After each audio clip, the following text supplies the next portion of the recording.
and governance system in Nepal, and recent development in Nepalese experience. Nepal has a long tradition of informal community-based group. We used to say Pointu, Sahayog, Parma in Nepalese language. This is a form of cooperative. So traditionally also we are experiencing the cooperative values and principles. But in recent time, after 1950s, formalization of this tradition into cooperative institution took place. As of now, the diverse sectors play an important part in the development through cooperative institutions. So, right now, Nepalese cooperative are focused on poverty alleviation while promoting women participation through the cooperatives in Nepal. So, this is a quick overview of Nepalese cooperative sector. If you see the cooperative landscape, this is the cooperative landscape of Nepal, where you will see at the central level, central federations are working, and at the province level, province federation are working, at the district level, district federation are working, side by side, primary society are also working to serve the members. So that is a cooperative landscape. This is a recent Nepalese cooperative sector database. We have 30,879 cooperative registered in Nepal. 7.3 million people are member of the cooperative in Nepal. If you see, it is almost around 30% of total population. And out of that, women are 4.1 million and men are 3.2 million. So you see, women are more inclined towards cooperative, and cooperatives are also empowering women, youth, and underserved people. The total share capital, 73 million US dollar are in cooperative sectors and 3.3 billion US dollar saving. In loan, it is 3.1 billion, and direct employment 88,000. But this is slightly old data. We believe the number of these savings, share capital, loan must be double, if not more than that, must be around double that amount. And direct employment is around 100,000. So these are some of the fact and figures about this cooperative. Another development or issue we are keep sharing all of you from last 5 or 7 years, that Constitution of Nepal itself recognized cooperative as one pillar of economy. In a globally, we would say two types of economy, private and public. But this time in Nepal, it is segregated under 3 pillars. One will be public, another will be private, another is cooperative. So cooperative is highly prioritized, and cooperative is taken as one pillar in Constitution of Nepal. So that is a special recognition by the Nepalese Constitution to the cooperative sector. After the enactment, promulgation of the Constitution of Nepal in 2015, our country went to federal system. So we have 3 governments. One is the central federal government, and there are 7 provincial government, and there are 753 local level governments. So this is a country's regulation also divided into these 3 governments. I will share it. So after the political division in the Constitution of Nepal, the regulating power also divided or segregated, or you can say delegated, whatever you say, to the all level of government. And federal government only regulates 0.41% of total cooperative. Provincial government regulated 20.8% of the cooperative, and local level government regulates 79.49% of the cooperative. If you see, in this way, the regulation goes down to the local level government. But because the federative structure is so new to us. It's been already 7 years we are experiencing and working on it. There is still so many infrastructure we need to develop to local level government because they lack staff and employee there, and they lack regulating rules and regulation also.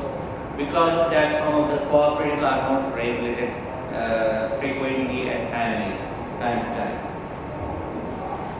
So, in the regulation environment, if you see federal government, provincial government, and local government, they issued so many legal documents, and some of them are Cooperative Act by federal government, also provincial government, also and local government, cooperative regulations, cooperative directives, cooperative operation standards and circular. These are the some regulating document that is issued by this government.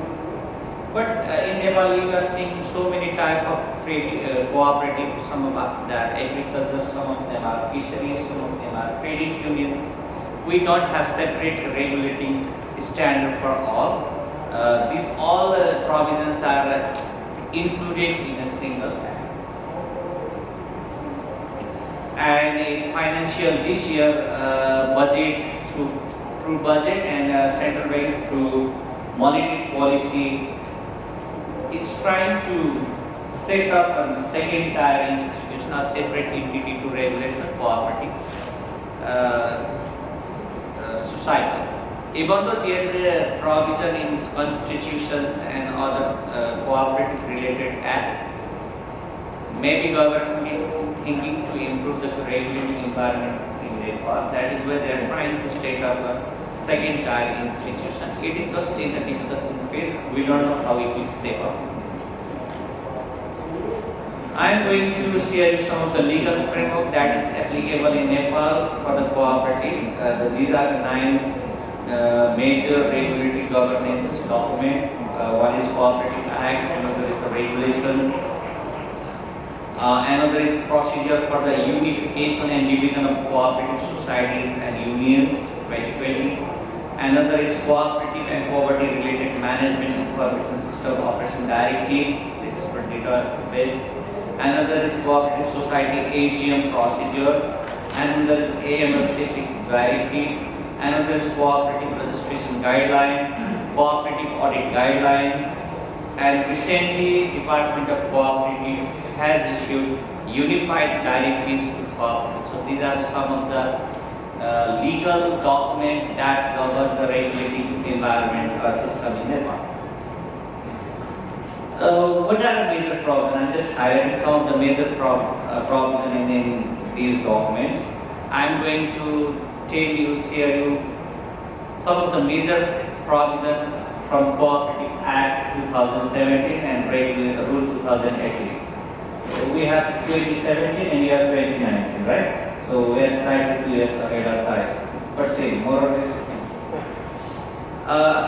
The Cooperative Act 2017 give emphasis on member participation.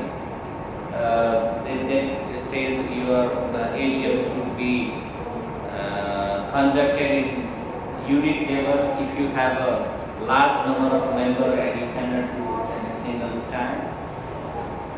They issued another directive about member-centric calculation. I will tell later. So they said if it is a member-based institution, members' participation should be kept in the first priority. We need to talk to them, we need to discuss them, and then we need to operate our credit union. That is the spirit of the Cooperative Act 2007. Since you saw we are almost 31,000 cooperatives in Nepal, so it gives emphasis on merger. You can merge it, even if it is having separate discipline. Maybe you are a fishery and agriculture cooperative, and if you are a credit union, you can merge. If your area is nearby or if your operating area is adjoined, then you can merge. So that to reduce the number of cooperatives, they give a priority on merger. And people of Nepal were saying that we are not able to do business because so many act prohibits us to do business in the name of cooperative. So keeping in mind, Cooperative Act 2017 has a provision where you can form a specialized cooperative from the cooperative among yourself, and you can start an industry also. That is there. So if a cooperative wants to start a big industry, and if you have any problem, maybe if you have a resource constraint, Act allows you can gather among yourself cooperative institution to institution, and you can form a specialized cooperative. But that cooperative cannot become a member of any union enterprise. It should be kept separate from the normal system. It is only for the business purpose or yeah. And another is we have a provision of saving and credit protection fund. It is yet to operationalize, but Act has that provision. You need to guarantee minimum loan and saving through instruments. So protection fund is there. We are in a process to start this very soon, but this is not operationalized, but it has a problem. Luckily, we have a stabilization fund. It is now operated, established, and Nepal chair is a by default chair of stabilization fund, and Nepal CEO is the member secretary to that. It has some technical constraint. It is slightly different than what we are talking, but it has a provision, and we hope it will gradually get modified, updated, and it will come to the real principle of stabilization fund. But it has in Act, and it is established, and it is operated recently. Am I right? Yeah. Recently, as one CEOs have recently they started, and we have a provision of joint monitoring system in Act, and federation can monitor it. They cannot take any action, but they can monitor it, and they can submit a finding report to the regulator. So that regulator, on behalf of the report received from federation, can take any corrective measure. That is there in law. And there is a problematic cooperative. Anyway, in any case of problem, cooperatives are seen in a country, then there is a system of management committee can be formed by government to manage the assets and liabilities of that cooperative. They will manage the assets and liabilities. They will try to rerun it. If not, then they will discharge the liability by selling of the assets. That is also in there, and the committee is formed, and it is working with us to refund some of the deposit of the problematic cooperatives. Even though problematic declaration mechanism is so lethargic, when the problematic declaration happens, hardly there remain any assets. So we need to change the process of declaring problematic cooperative at a very initial stage. But the provision is there.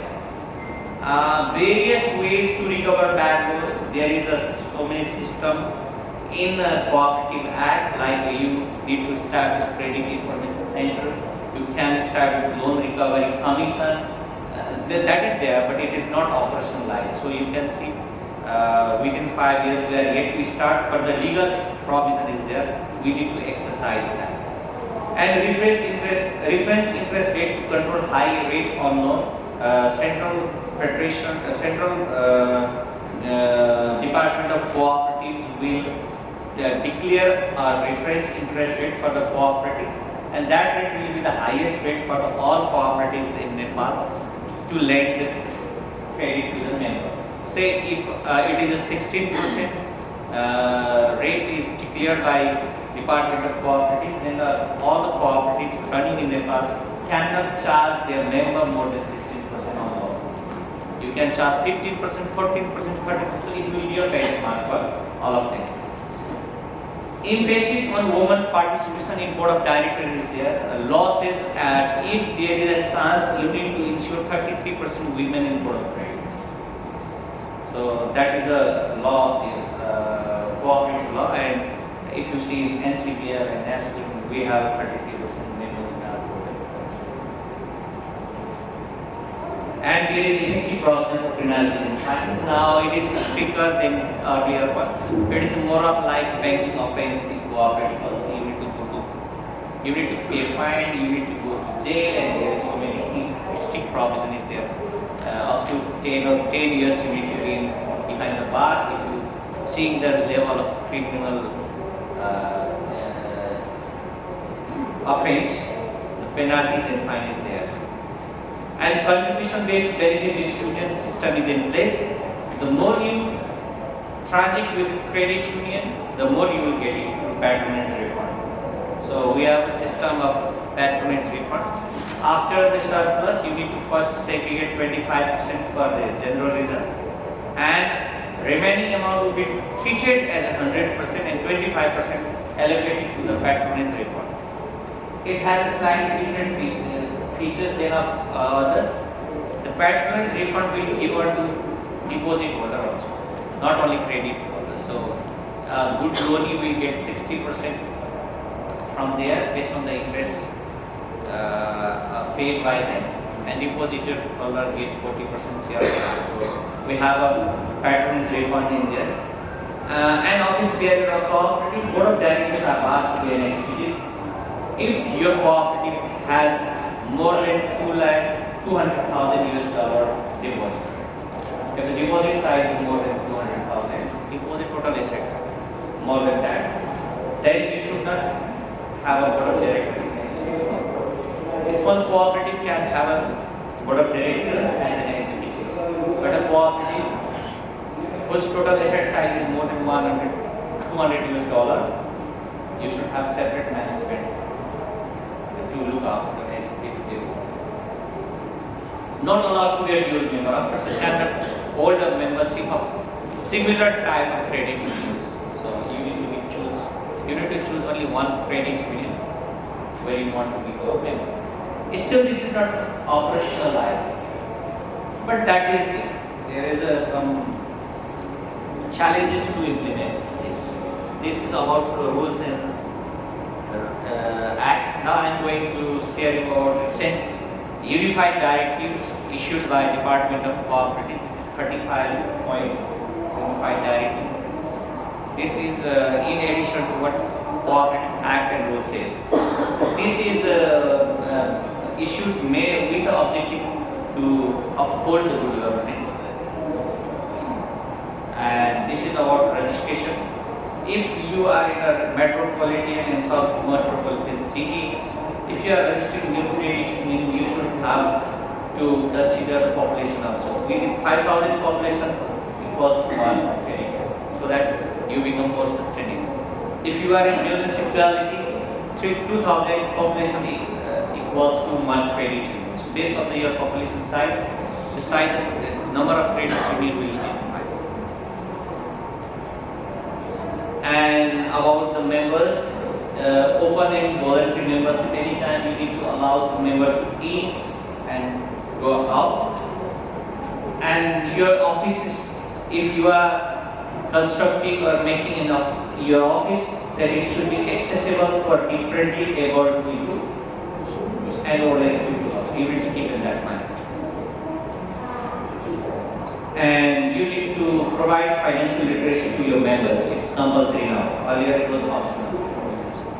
And you need to calculate member-centric position of your credit union. Under the member-centric provision, we have 3 aspects. The first aspect sees if you are a member of credit union, your members' capital should be 20% of total income, and your institutional capital should be 15% of total income. So in any way, your capital plus your institutional capital, share capital plus institutional capital should be 35% of total income. Why is it so? If you are a true member of credit union, you don't feel any differences whether you buy a share capital or you deposit. If you are not buying share capital and you are depositing only to your credit union, means you are more worried about your return. You are looking about return on interest and return as a dividend, which is higher. If interest is higher, you are buying low portion of share and you are putting all your money in deposit. If your dividend is highest, then you are putting share capital and you are not doing deposit. So we are encouraging our true cooperative members to keep in share or deposit. It is independent for you. And another is operational. It's 21 minutes. It's here. And it's operational involvement. If your members is not coming to the AGM, if not coming to the extended meeting, if not coming to celebrate your establishment day, then that will be seen as some problem in your credit union because your members are not like you. And another is your members should use credit from your credit union. They should take credit from your credit union, not from other banks. If members are taking credit from other banks, then you need to see either there is issue with your product or either it is issue with your other issue and members are diverting from you to others. So in three aspects we need to calculate, and if the calculation comes less than 30, then your credit union has uncertainty. If it comes 30 to 44, then your credit union is general. If it comes 45 to 59, then it is medium. So in this way, the Department of Cooperatives try to encourage credit union to become a more member-centric, more accessible to their members. And yes, as a function and duties of board and accounting standard committee is there. And yes, cash in transit and vault insurance is mandatory now. Unethical use of Facebook, YouTube, TikTok just to attract member for offering additional benefits. Stop now. Permission to offer technology-based products such as QR code banking, ATM, mobile banking in collaboration with payment service operator and payment service provider is now allowed. To cooperative also. To hold AGM 30 days notice is mandatory now. Even if your buyer says 15 days, you are not going to do that. 30 days is mandatory now. Board of Directors and Account Supervisory Committee members should not come from single family because maybe it's similar to you. Risk-based appraisal system of credit file is now mandatory. You cannot ignore files analysis. Procurement of fixed assets should not exceed 50% of institutional capital and should not exceed 5% of total capital asset. This is a provision of pulse. Now it is acknowledged and included in unified directive. AGM is mandatory to write up loans, determine board, account supervisory committee, and CEO remuneration and benefit, even customers and all. Single obligor limit should not exceed 10% of total capital, but you cannot lend a high amount to a person or an entity. Third party collateral cannot be taken as security, but it is open for federation and cooperative bank. Restriction to distribute dividend if and there is excess of 5% and without allocating proper amount for low loss provision. And mandatory liquidity ratio is 10 to 15% of total deposit. If any credit union fails to comply liquidity ratio any time in a fiscal year, then such credit union is not eligible to distribute dividend. If your liquidity ratio falls then 10% or below than 10%, even a single day, you cannot distribute dividend of that. Saving and credit cooperative, which is credit union, cannot directly invest in non-financial sectors such as hospital, school, and other departments. Yes, and mortgage is mandatory or group guarantee is mandatory for a loan excess of $1,000. 51% of the total loan portfolio should be invested in productive sector. You cannot lend on productive sector and real estate sector. Loan restructure and rescheduling is prohibited except any relations by the sector. If regulator gives you other you can do, otherwise you cannot reschedule or restructure. You cannot hire any people as per your wish. You should first approve the HR plan and based on that only you can hire it. And salary shall be given minimum wages should be guaranteed, and you cannot employ your employee giving a salary less than the minimum wages provision by Labour Act. All cooperatives should compulsory send out and performance monthly report in this standard standards. And this is the share capital, total assets, loan and advance, total loan number. These are the documents and details each cooperative should publish monthly basis. So at the conclusion, we can say a new scope of regulation in cooperative sector is experience, and we are going to develop a comprehensive new regulatory framework in Nepal. Thank you. Thank you. Our time is not enough for the regulation.